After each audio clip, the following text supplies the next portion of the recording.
Pernahkah kamu dibawa ke tempat indah oleh orang yang diam-diam ingin menghancurkan hidupmu? Di tepi danau yang sunyi ini, seorang istri yang setia berdiri berhadapan dengan pengkhianatan paling kejam dari orang yang paling ia percaya. Kisah ini bukan tentang kematian, tapi tentang iman yang diuji, cinta yang dikhianati, dan doa yang hampir terlambat, namun tak pernah sia-sia. Sebelum kamu lanjut menonton kisah penuh air mata dan pelajaran hidup ini, tekan like jika kamu percaya doa orang terzalimi pasti didengar Allah. Tulis komentar jika kamu pernah dikhianati namun memilih tetap kuat.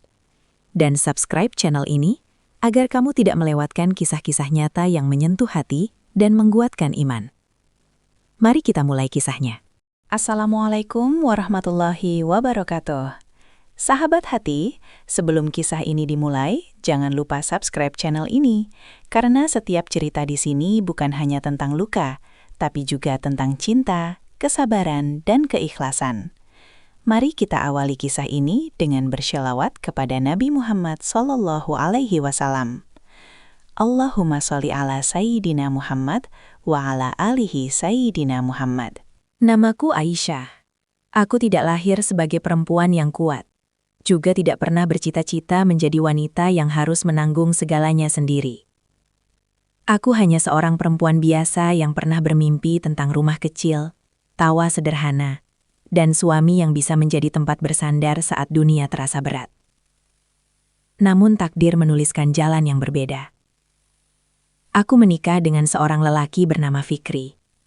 Lelaki yang tak lagi bisa melihat dunia dengan kedua matanya. Saat pertama kali aku menggenggam tangannya setelah akad, tangannya bergetar. Suaranya lirih ketika berbisik, "Terima kasih sudah memilihku." Kalimat itu sederhana, tapi membuat dadaku sesak. Sejak hari itu aku sadar, pernikahanku bukan hanya tentang cinta, tapi tentang tanggung jawab, kesabaran, dan keteguhan hati yang belum pernah aku kenal sebelumnya. Fikri kehilangan penglihatannya perlahan karena sakit yang tak kunjung sembuh. Dunia yang dulu ia lihat, kini hanya tinggal gelap dan bayangan samar. Banyak orang menatapku heran ketika aku menerima lamarannya. "Aisyah, kamu masih muda, yakin mau menikah dengan laki-laki tunanetra?" tanya seorang kerabat dengan nada khawatir. Aku terdiam lama saat itu. Malamnya aku menangis dalam sujud panjang. Bukan karena ragu pada Fikri, tapi karena takut pada diriku sendiri. Takut tidak sanggup. Namun Fikri berkata pelan, seolah membaca kegelisahanku. "Kalau kamu ragu, aku tidak akan memaksamu." Aku menatap wajahnya yang tenang, meski matanya tak menatap balik. "Aku tidak ragu padamu," jawabku sambil menahan air mata. "Aku hanya belajar percaya pada rencana Allah." Sejak hari pertama menjadi istrinya, aku tahu peranku berbeda dari kebanyakan perempuan. Aku yang bangun paling pagi, menyiapkan segalanya, lalu keluar rumah mencari nafkah. Aku bekerja apa saja yang bisa kulakukan dengan jujur. Berdagang kecil, membantu orang, mengerjakan pekerjaan yang seringkali membuat tanganku kasar dan kakiku pegal. Saat melangkah pergi, Fikri selalu berdiri di ambang pintu, tongkat putihnya di tangan. "Hati-hati di jalan," katanya setiap pagi. Aku hanya mengangguk sambil tersenyum, meski hatiku berat meninggalkannya sendirian di rumah. Dalam langkahku, aku sering berbisik pada diri sendiri, aku tidak boleh lemah, karena jika aku jatuh, siapa yang akan menopang kami berdua? Setiap subuh adalah waktu paling sunyi, sekaligus paling menguatkan. Aku menyiapkan air wudhu untuk Fikri, menuntunnya perlahan ke kamar mandi. Kadang ia tersandung, kadang salah melangkah. "Maaf ya, aku selalu menyusahkanmu," katanya dengan suara tertahan. Aku berhenti sejenak, memegang tangannya erat. "Dengar aku baik-baik," kataku pelan. "Kau bukan bebanku, kau adalah suamiku." Saat ia meneteskan air mata, aku tahu hatinya sering berperang dengan rasa bersalah. Seusai syalat, aku melihatnya berdoa lama. Aku tak tahu apa yang ia pinta pada Allah, tapi aku yakin namaku ada di dalam doanya, seperti namanya selalu ada dalam setiap sujudku. Di luar rumah, dunia tak selalu ramah. Aku berjalan membawa dagangan di bawah terik matahari, melewati tawa orang-orang, melihat pasangan suami istri berjalan berdampingan. Kadang hatiku bergetar iri, bukan karena kurang cinta, tapi karena rindu disandari. Saat lelah menyerang, aku duduk sejenak dan menghela napas panjang. Ya Allah, bisikku, aku lelah, tapi aku tidak ingin menyerah. Setiap langkah pulang terasa lebih berat. Namun saat aku melihat Fikri menyambutku dengan senyum yang tak pernah pudar meski tak bisa melihat wajahku, semua penat seolah luruh. Alhamdulillah kamu pulang, katanya. Dan saat itulah aku sadar, mungkin inilah bentuk cinta paling sunyi. Tidak terlihat, tapi terasa begitu dalam. Hari-hari berikutnya berjalan seperti ombak kecil yang tak pernah benar-benar tenang. Ada hari ketika aku pulang dengan senyum karena daganganku laku. Tapi ada juga hari ketika aku pulang dengan tangan kosong dan hati penuh cemas. Pada hari-hari seperti itu, aku duduk di samping Fikri sambil memijat kakinya. Ia seakan tahu isi pikiranku. Hari ini berat ya? Tanyanya. Aku terdiam sejenak, lalu mengangguk.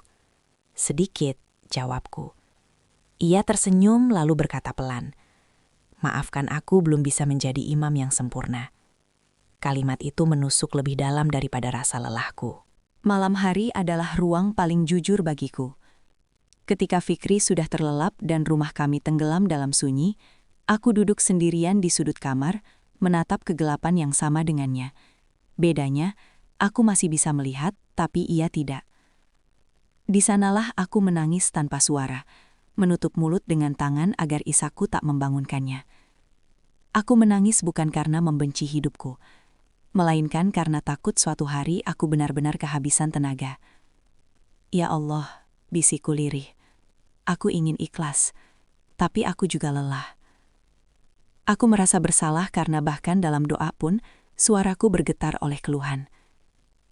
Setelah air mataku kering, aku bangkit, membasuh wajah, dan kembali menjadi istri yang harus terlihat kuat keesokan paginya. Suatu malam, setelah makan sederhana yang kami bagi dalam diam, Fikri memanggil namaku dengan suara yang berbeda, lebih pelan, lebih berat.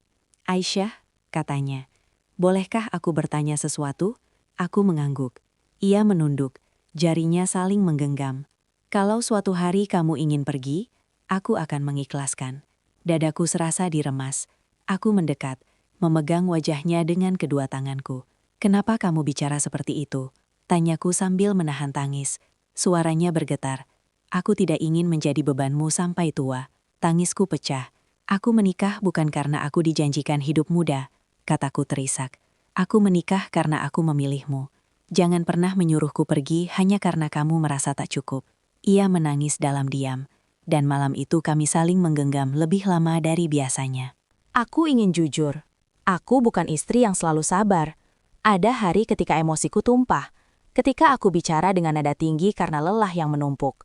Ada saat aku merasa bersalah setelahnya, menunduk dengan dada sesak. Namun yang selalu membuatku runtuh adalah sikap Fikri. Ia tak pernah membalas dengan marah. Aku tahu kamu menahan banyak hal, katanya lembut. Aku tahu kamu berjuang sendirian di luar sana. Kata-katanya membuatku sadar bahwa kesabaran bukan tentang tidak marah, tetapi tentang memilih tetap memahami, bahkan saat hati terluka. Lingkungan sekitar tidak selalu mengerti. Aku sering mendengar bisikan, melihat tatapan iba yang diam-diam melukai harga diri. Kasian ya, istrinya yang kerja, kata seseorang tanpa sadar aku mendengarnya. Aku tersenyum pahit.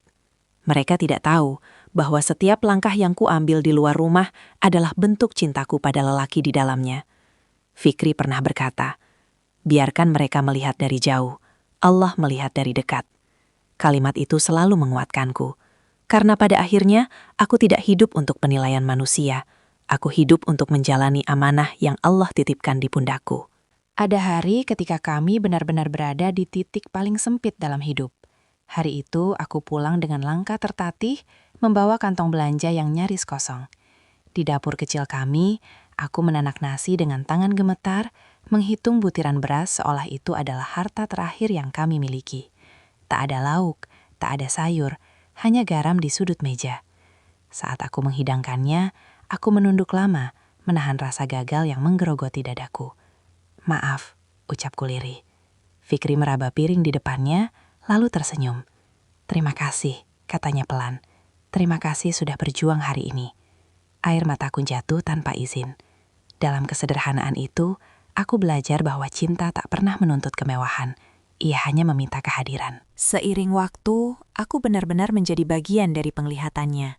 Setiap langkah Fikri adalah tanggung jawabku. Aku mengingatkan setiap ambang pintu, setiap tangga kecil, setiap lubang di jalan. Ada batu di depan, kataku berulang kali. Ia mengangguk, mempercayaiku sepenuhnya. Terkadang, saat ia hampir tersandung, jantungku berdegup kencang. Bukan karena takut ia jatuh, tetapi karena takut aku lalai. Aku sadar, Allah tidak hanya mengujinya dengan kehilangan penglihatan, tetapi mengujiku dengan amanah besar, menjadi penopang di saat ia rapuh. Ada malam ketika aku duduk di samping Fikri dan diam-diam membandingkan hidupku dengan perempuan lain. Mereka dijemput suami, dipeluk saat lelah, ditemani dalam sunyi. Aku hanya bisa memeluk lututku sendiri. Namun saat Fikri memanggil namaku dengan suara lembut, "Aisyah, kamu di mana?" Aku mendekat dan menggenggam tangannya. "Aku di sini," jawabku. Dan di momen itu, aku sadar, cinta tidak selalu hadir dalam bentuk pelukan, tetapi dalam kesetiaan untuk tetap ada. Doaku setiap malam selalu sama, dan semakin hari semakin lirih. Aku tak lagi meminta hidup yang mudah. Aku hanya meminta hati yang tidak goyah. Dalam sujud panjang, aku berbisik, "Ya Allah, jangan biarkan aku mengeluh pada takdir-Mu. Jika Engkau memilihkan jalan ini untukku, kuatkanlah kakiku untuk melaluinya." Di antara air mata dan doa, aku belajar bahwa ikhlas bukan berarti tidak merasakan sakit, melainkan tetap percaya meski hati remuk. Fikri sering berkata sesuatu yang selalu membuatku berhenti mengeluh. "Allah pasti tahu kamu lelah," katanya dengan suara penuh keyakinan. Kalimat itu sederhana, tapi bagiku seperti pelukan panjang di tengah badai. Setiap kali aku ingin menyerah, kalimat itu terngiang kembali. Ia menjadi alasan bagiku untuk bangkit keesokan harinya, mengenakan senyum yang sama, dan kembali melangkah, meski hatiku masih letih. Perlahan aku memahami bahwa cinta yang Allah titipkan padaku bukan cinta yang ramai dipuji atau mudah dibanggakan. Cinta ini sunyi, seringkali melelahkan, dan penuh pengorbanan yang tak terlihat. Tidak ada tangan yang menggenggamku saat aku berjalan di luar rumah. Tidak ada bahu tempatku bersandar ketika lelah. Tapi setiap kali aku pulang dan mendengar suara Fikri memanggil namaku, aku sadar, cinta sejati bukan tentang apa yang kita terima, melainkan tentang apa yang kita pilih untuk pertahankan, bahkan ketika hati berkali-kali ingin menyerah. Aku juga belajar bahwa hidup tidak selalu adil, dan mungkin memang tidak pernah dijanjikan untuk adil. Ada hari-hari ketika aku bertanya dalam diam, mengapa jalan ini begitu terjal untukku? Namun setiap kali pertanyaan itu muncul, aku teringat wajah Fikri yang tetap bersyukur, meski hidupnya diselimuti gelap. Dari sanalah aku belajar bahwa kebahagiaan bukan tentang keadaan, melainkan tentang cara kita menerima takdir dengan hati yang lapang dan iman yang utuh. Jika suatu hari Allah memanggil kami lebih dahulu dari dunia ini, aku ingin dikenang bukan sebagai perempuan yang kuat, tetapi sebagai istri yang setia. Aku ingin Allah tahu bahwa aku telah berusaha sebaik mungkin menjaga amanahnya. Aku ingin, kelak, di hadapannya, aku bisa berkata, "Aku lelah ya Allah, tapi aku tidak meninggalkan." Karena bersamanya, aku belajar bahwa surga seringkali tersembunyi di balik kesabaran yang panjang. Aku mungkin tak terlihat hebat di mata manusia. Aku tidak memiliki cerita keberhasilan yang gemerlap. Tapi aku percaya, setiap langkah kecil yang kuambil untuk bertahan, setiap air mata yang jatuh dalam doa, setiap kelelahan yang kutelan dalam diam, semuanya Allah catat dengan penuh kasih. Dan itu cukup bagiku. Karena pada akhirnya, penilaian manusia akan pudar, sementara penilaian Allah akan tinggal selamanya. Untukmu yang mendengar kisah ini, jika hari ini hidup terasa berat dan jalanmu terasa gelap, ingatlah, Allah tidak pernah meninggalkan hamba-Nya. Bisa jadi, kesabaran yang sedang kamu jalani hari ini adalah jawaban dari doa yang pernah kamu panjatkan dulu. Bertahanlah sedikit lagi, karena di balik setiap air mata yang jatuh dengan ikhlas, selalu ada cahaya yang sedang Allah siapkan. Sahabat hati, jika kisah ini membuat dadamu terasa sesak, jika ada air mata yang diam-diam jatuh saat mendengarnya, itu bukan kelemahan, itu tanda hatimu masih hidup. Hidup memang tidak selalu memberi kita jalan yang mudah, tapi Allah selalu memberi kita kekuatan untuk bertahan. Kadang, ujian hadir bukan untuk menghancurkan, melainkan untuk mengangkat derajat kita lebih dekat kepadanya. Jika hari ini kamu sedang lelah, jangan menyerah. Bisa jadi, Allah sedang menyiapkan jawaban di balik kesabaran yang kamu jalani dalam diam. Jika kisah ini menyentuh hatimu, tekan tombol like sebagai bentuk dukungan agar lebih banyak orang dikuatkan.